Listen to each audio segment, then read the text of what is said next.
manyan bakinmu marayu da suke nan da wanda suka musu rakiya. Assalamu alaikum wa rahmatullahi wa barakatuh.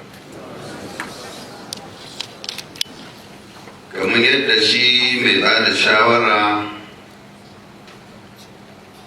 ta fuskan addini Ustaz Babagana Malam Kyari ya gabatar da wannan gagarumin aiki da za mu yi a nan yau, da kuma mahimmancin da ke cikin wannan aiki da albarkan da ke ciki da ladan da ke ciki, ba abu ne da sai na maimaita shi.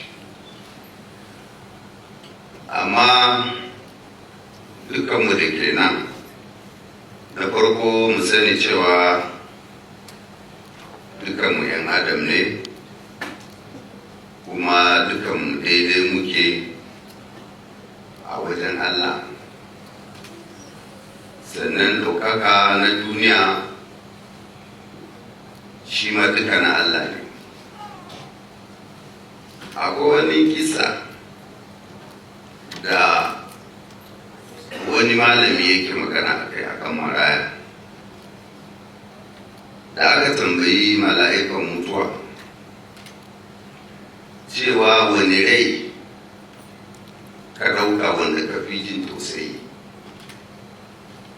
sai ciran da ya ɗauka wanda ya fi jin tausayi shine wata tana nakuda a dokan daji, kuma ba ɗan adam kusa da gurin, sai dabbobi da za su iya ma cinye jariri. Kuma wannan jatumar in ta haifu kwananta ya kare zai ɗauka, wannan jaririn dole a bar shi a wannan wurin.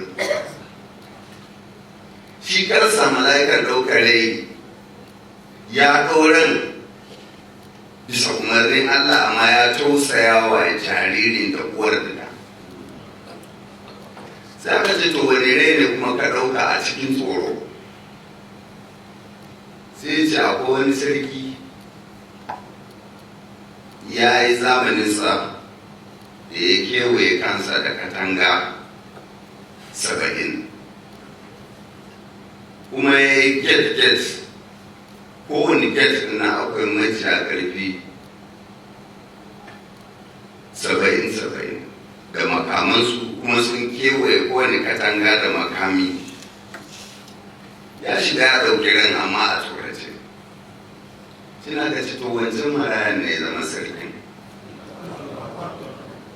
Shi wannan maraya da ka ji tausayin ɗaukar ran uwar, shi ɗin ne wannan kuma da ka ji ɗaukar ran shi a tsorace. Wato ana nuna mana yadda Allah yake yin kayansa. Shi yasa ga wa'annan marayu, ba wai ina faɗa duk aikin da mutum yake na alheri ba sai ta faɗa.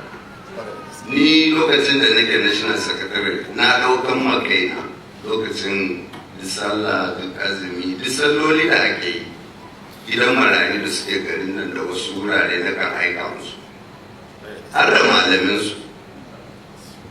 So har yau Allah ya kawo ni wannan matsayi, kuma shi aikin alheri abinda za ka iya yi a aljihunka, kuma an ka samu kanka a matsayin iko da za ka iya kai amfani da baitulmali ka taimaka, sai kuma ka taimaka. Amma wanda kake ga aljihunka, wannan kuma tsakaninka da Allah ne. Ina faɗa haka saboda ina so mu gane cewa kula da marayu yana rage bala'i a ƙasa. Kula da marayu yana saukar da alheri a ƙasa. Kuma rashin kula da marayu zai haifar da bala'i a ƙasa. Domin kullum in ana maganar menene musabbabin fitintunu da muke ciki na Boko Haram da bandits da menene, duka ƙwararru da suka yi nazari abinda suke faɗa shi ne jahilci ne da talauci. jahilci da talauci abubuwa ne da ba sa faruwa cikin lokaci kankani. In an ɗauki lokaci mai tsawo ba a samar da aikin yi, ba a kula da matasa marasa aikin yi ba su da ƙarfi, kuma ga marayu kamar yadda suke cikin al'umma. To an bar su ba ilimi, an bar su ba sana'a, zai iya zama kowane irin fitina. Saboda haka ba haƙƙin gwamnati ba ne kaɗai kula da marayu. Duk wanda yana da hali na taimakawa, ya taimaka ya ga cewar ya taimaka marayu. Don yanzu lokacin bibibin Boko Haram din aka zo, akwai lokacin da aka ce an samu marayu 50,000 a Borno. Har ana maganan a rarraba su a wasu jihohi su ɗauki nauyinsu da sauransu. So aka zo kamar an nade hannu haka an bar cewa gwamnatoci ne kamata su ɗauki nauyin. Na san lokacin gwamna Rabi Musa Kwankwaso a Kano ya ɗauki nauyin wasu marayu, an kai su Kano su yi karatu. Shi ne dai wanda na sani na zahiri wanda ya faru. Sannan kuma akwai a Sokoto a Alhaji Ibrahim Koko,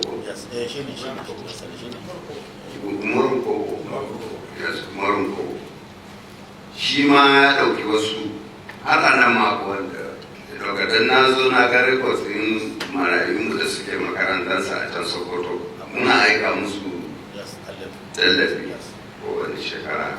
So an bari kamar gwamnati ne kadai, wanda a cikin al'umma akwai wanda yanzu ko mutum ya ɗauki maraya ɗaya shi kadai, wani ma ya ɗauka, ba dole sai ka yi ba da yawa wanda ya fi ƙarfinka ba, za a iya a taimaka.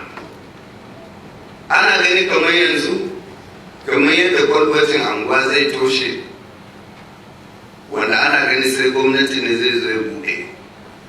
Ana gani za a karya pipe ɗin ruwa da zai wadatar da al'umma, mutum ba zai ce a yara bari ba, za a ci sai gwamnati ne zai kawo mai gadi da zai kiyaye wannan pipe. Ko kuma wani wurin da bai kamata a zubar da shara ba, mutane suna zubar da shara a wurin, ana gani kamar wannan shi ne wurin da ya kamata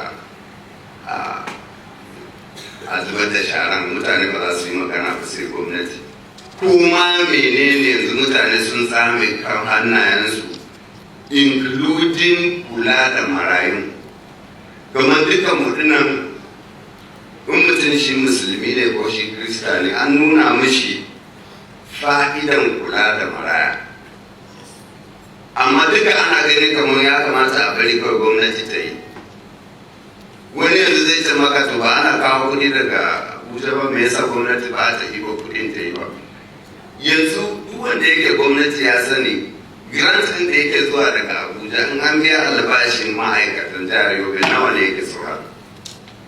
Babu kuɗin. So gwamnati ne za ta yi wannan, gwamnati ne za ta yi wannan, gwamnati including aikin da in kai za ka samu lada ba ka so ka yi, za ka ce gwamnati ta yi. Saboda haka wai ana cewa human rights, to ina human obligation? Ba obligation, kai ba abin da za ka yi na ka taimakawa humanity. A magana kullum an yi magana ana magana rights. Dole ne kowane human being yana da rawan da zai taka wajen taimaka humanity. Domin tun mutane da muke annaba da ake ba mu tarihinsu, misalai da ake ba mu tarihinsu, ake kwadaita mana ayyukansu ne koyi da su da sauransu. Ba wai sun naɗe hannunsu ba ne, kawai sun bar wa baitul mali ko kuma wani abu.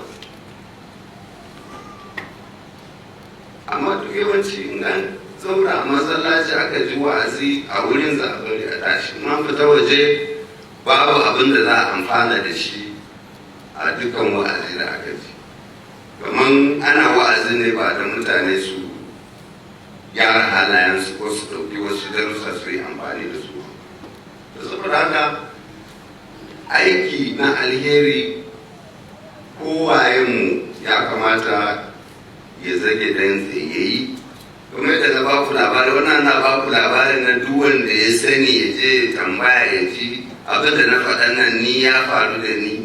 Don ka tara kabarin ma ba wani abu ba ne, in ba ya Allah ya albarkaci 'ya'yan da kabarin ba shirme ne ka tara kabari. Saboda haka dan ka taimaka wajen gina al'umma, ko abin da za ka yi dinnan ya samar wa matasa aikin yi, ya zama ta cewa wani ba don riba ba ne.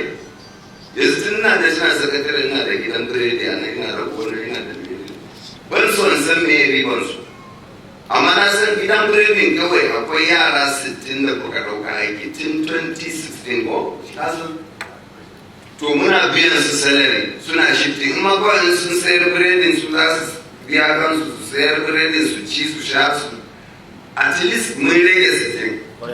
Yanzu a gona na ban san su adadin su ba. Su saboda haka din ba wai don riba ba ne, mu taimaka al'umma saboda a samu zaman lafiya, mutane su samu aiki. Idan kana yi din misali yanzu ko haushin mutane a kan ka zai rabu, mutum kana yi don kai dan kasuwa ne, in ka ga ana jin haushin ka to ba ka yi. Amma in kana yi sun san asaran ka ne, sun san samun ka samun su ne, to fata suke yi ka samu su samu. Amma ka suke kari ka hannun ka cewa kai fara ruwanka da rayuwar wani sai rayuwar kanka, to ko ka mutu ka bari da bala'i ne. Mai watakila mai farraka 'ya'yan su yara kawai ka ba su ilimi. Mutum ya shirya da duniya ka gaya masa duniya nan sai ka shirya, in ka shirya to ka ja kafin wandonka. Don ni yanzu lokacin ban ji daɗin mahaifina ba, na san shi dai gashi, amma don a yin ya rasu kuma aka kawo gawan aka yi janaiza. So the issue is wayin san cewa shi ya dora ni wani abu ban sani ba. Da saboda haka din wannan shi ne ikon Allah, shi ne kadai mai yin abin da ya ga dama. Kuma dukkan shugabannin ƙasa da muka yi, wanne ne yanzu zan gaya maka, Obasanjo maraya ne, Babangida maraya ne, Buhari maraya ne. Na san wanda kawai ba za ka ce masa maraya ba, Umaru Yar'adua.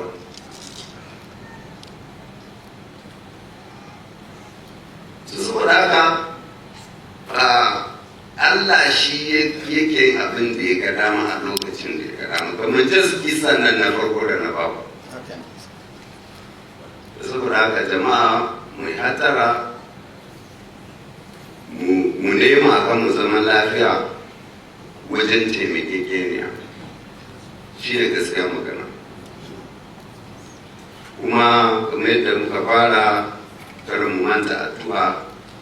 Kun san da taron nan ba zai yi ba, kamar shekaru da suka shiga saboda fitilafin Boko Haram da muka shiga ciki.